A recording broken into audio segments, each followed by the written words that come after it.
Welcome to Conversations Live. For more than a decade, we've brought you the best in books, entertainment, and current events. When the movers and shakers of the world have something to say to you, they say it to us first. Now, here's your host, Cyrus Webb. And welcome back, everyone, to Conversations Live. I'm your host, Cyrus Webb. Glad you all could join us once again, whether you're tuning in on the radio dial here in Mississippi at WYAD 94.1 FM. We welcome you all back to our program. Also, those joining us are online affiliates around the world, including our iHeart family. We're glad that you all could join us as well. We're excited to welcome to our program today Godfrey Flax. He's not only an actor, but also a comedian who's been able to find his own audience as well as his own comedic voice. We're going to talk to Godfrey about that journey for himself and what it's been like for him to share that with all of you. I was just saying to Godfrey, one of the things that I think we could all benefit from, including myself, is the ability not to take ourselves too seriously. So we'll talk to him about the live experience for him, what it's been like for him to have that connection with his audience, as well as how you all can stay connected with him. Godfrey, hello to you and welcome to the program. Hi, Cyrus. Thanks for having me.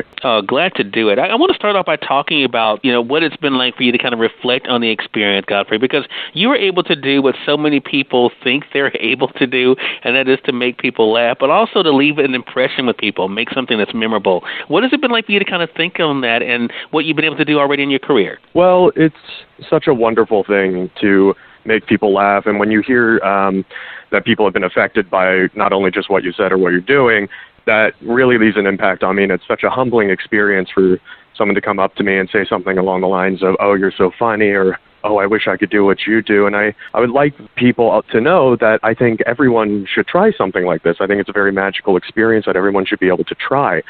Comedy is hard, but it's also a very rewarding and fun experience, and I'm very grateful for the amount of people I've met and success I've come across through it. Yeah, and I think that's the big thing. And I think the other side of it, too, Godfrey, is that, to realize that, that you do have a skill in something and that, you've been able to hone that skill. When did that become something that you were clear about, that comedy was that thing for you? Well, when I was very young, I actually wanted to be a doctor. I wanted to follow my father's footsteps, and my mother, who were both in the medical industry. I used to read my father's old medical books before I went to bed at night, until one day my father said to me, medicine isn't the greatest field for someone like you to go into. Have you ever thought about maybe trying something performative?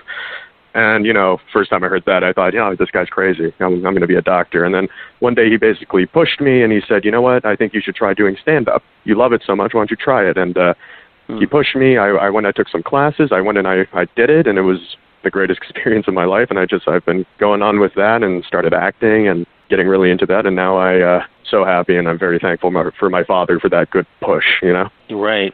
And that, Godfrey, in itself is a biggie because, unfortunately, not everyone has that type of support.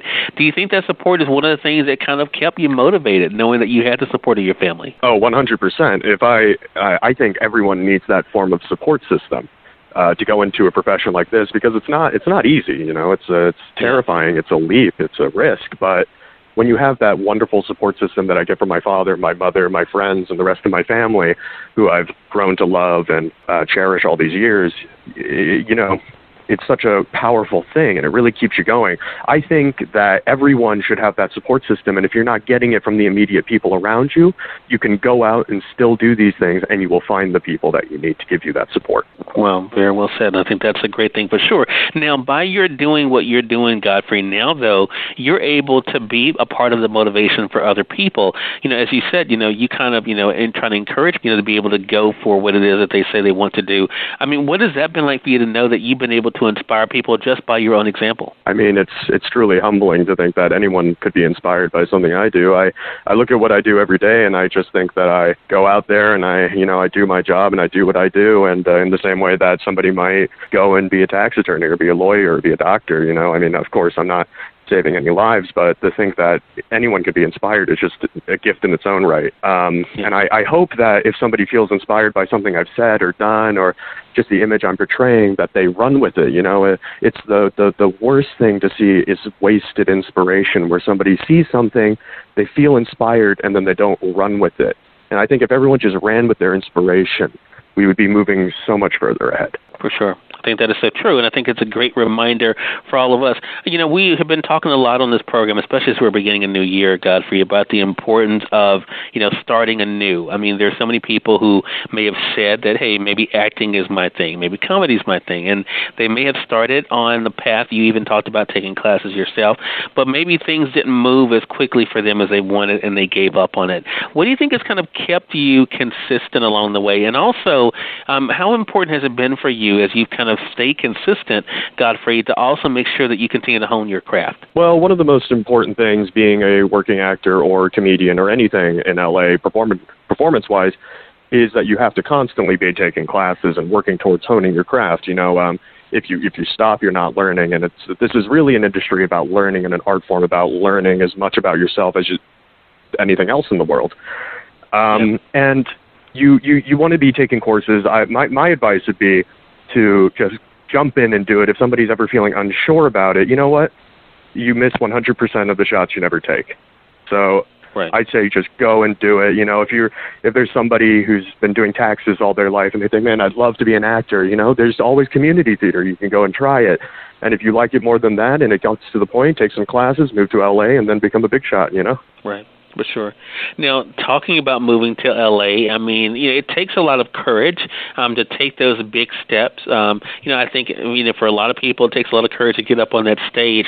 I talk to recording artists a lot on this program, Godfrey, about what I call the transfer of energy that happens during a live performance versus something that we're watching on television or a movie. What is that live experience like for you to kind of be in real time, able to tell how what you're saying and doing is really making people respond? I think live performance, in my own opinion, has tended to make me a more critical performer. I tend to, whenever I've done film, I tend to either not watch it or watch it later. And when I do watch it, I can think, oh, well, this could have happened or that could have happened.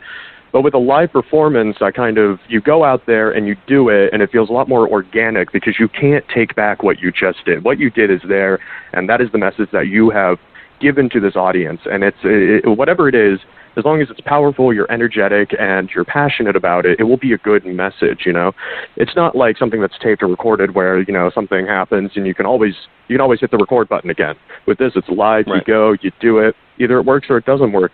And the times that it don't work, you just got to pick yourself up and say, I can do better next time, and then you go and you do better.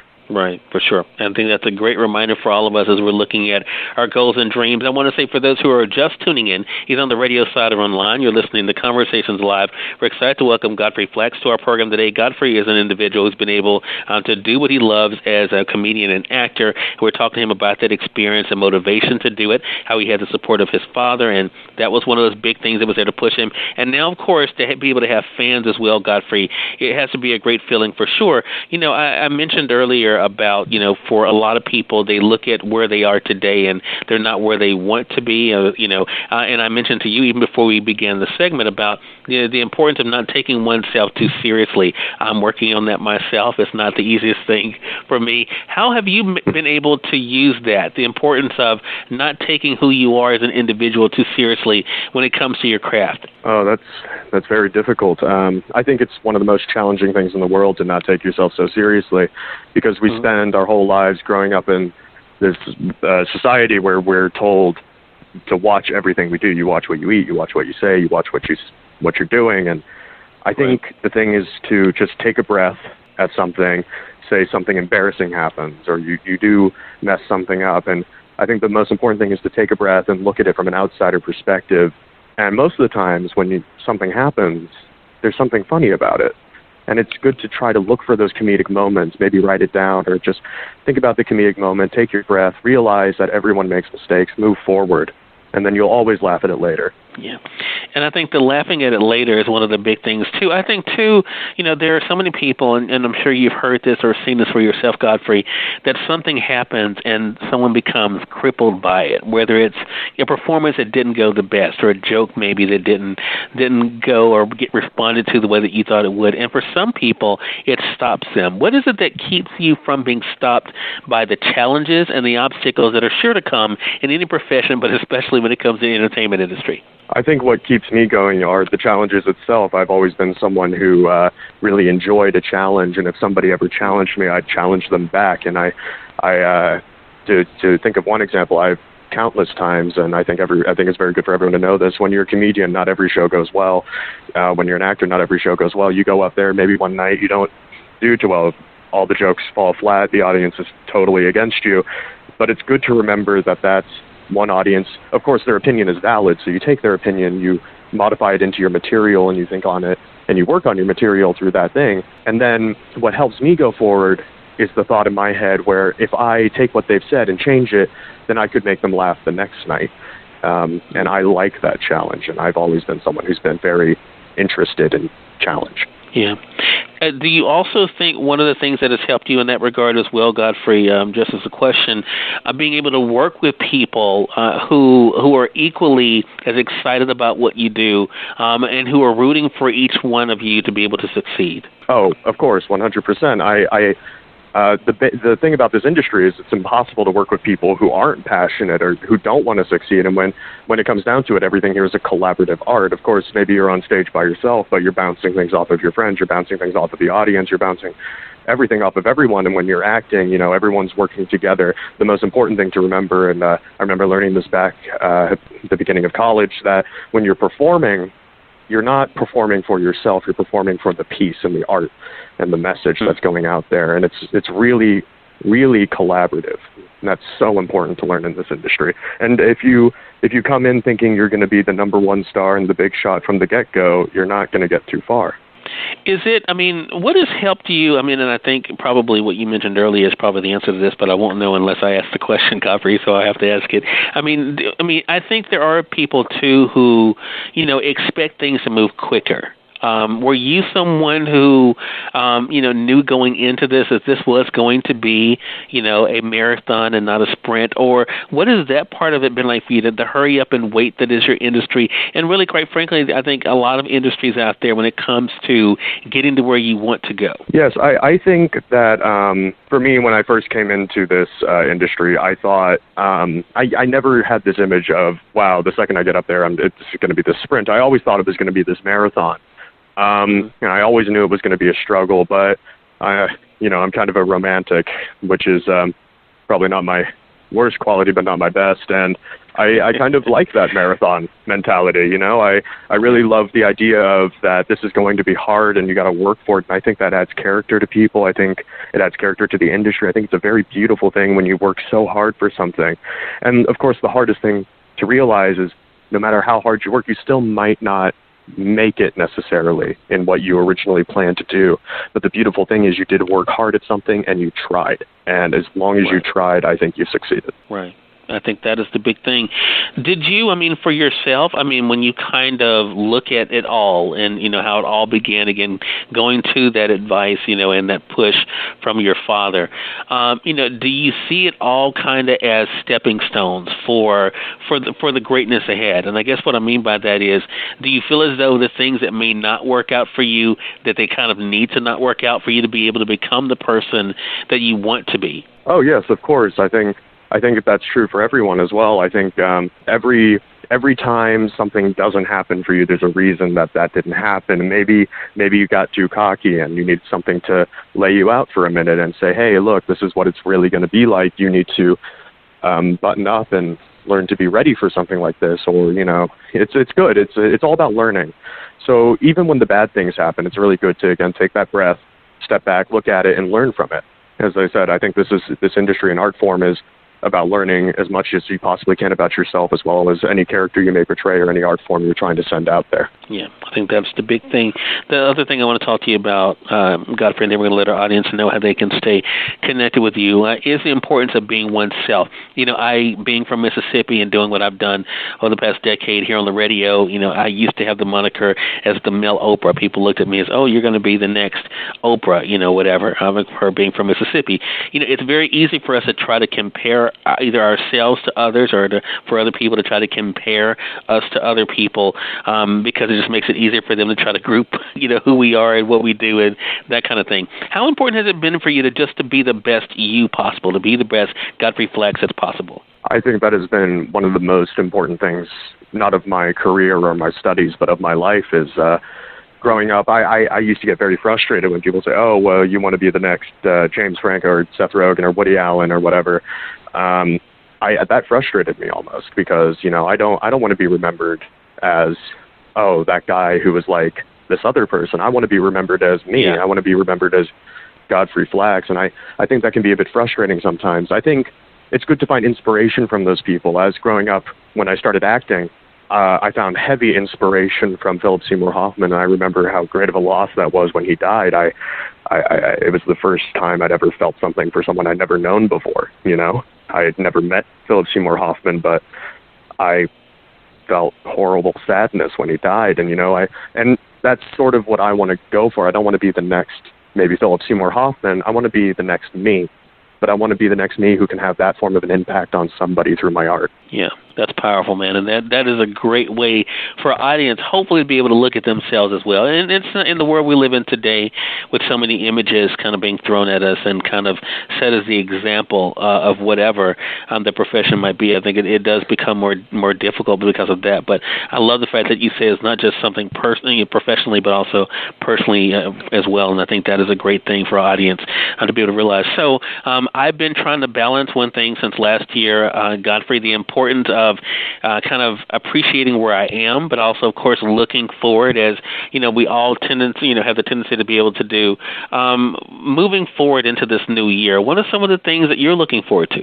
Well, I'm working on a lot of art, a lot of shows at the moment. I'm working on writing. I'm working on a show right now at a college called Emperor of the Moon, which is a wonderfully funny play. It's a French farce that premieres in March. I'm really looking forward to all that performances. I'm finally graduating. I got a lot to look forward to, and going back into that starving artist romantic scale.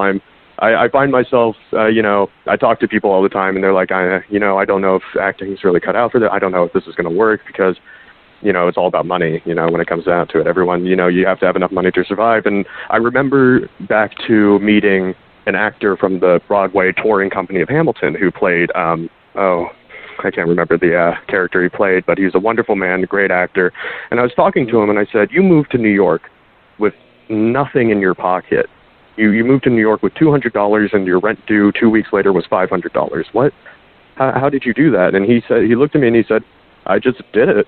And, it was so brave and inspiring. And I looked at him, I'm like, yeah, everyone, I think everyone should be that brave and that inspired and that just, go for it, because you never know. Exactly. I think that's so important. Yeah, I totally agree with that, Godfrey, and I think it's a great reminder for all of us, again, regardless of what our profession might be. Again, everyone, Godfrey Flax has been our guest. Great conversation with you, Godfrey. We've been talking with him not only about his journey as a comedian and actor, but also what it's been like for him to do what he loves and to do so authentically and to be able to see the way that people are responding to him. So, Godfrey, let our audience know, how can they stay connected with you? Well, if anyone wants to stay connected with me, they can, of course, check out my YouTube channel, which is Godfrey Flax.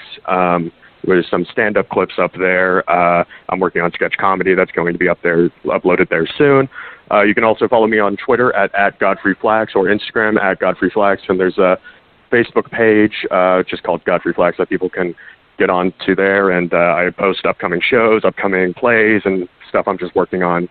And I really look forward to all the new stuff that's coming up. All right. Well, Godfrey, we appreciate the time today. I appreciate you stopping by and looking forward to speaking with you again. All right. Thank you, Cyrus. Hey, more than welcome. And we thank your audience for tuning in to another great segment of Conversations Live. If you all came in late and missed part of the conversation with Godfrey, don't worry. Thanks to our online friends, you all can catch the replay right after we go off the air. The link is already available through our social media site. So head over to Facebook.com/Cyrus Webb or go to Twitter.com/Cyrus Webb. If you click on the link there, you can listen to the show completely for free and share with your friends from there too. I want to thank our good friend Zach Tepperman for helping us set up this conversation today, and thank all of you all for tuning in. Until next time, I'm your host, Cyrus Webb, saying as always, enjoy your day, enjoy your life, enjoy your world. Make sure you take out time to enjoy some good music as well as a great book. Thank you all for choosing Conversations Live today. You all make it a great one.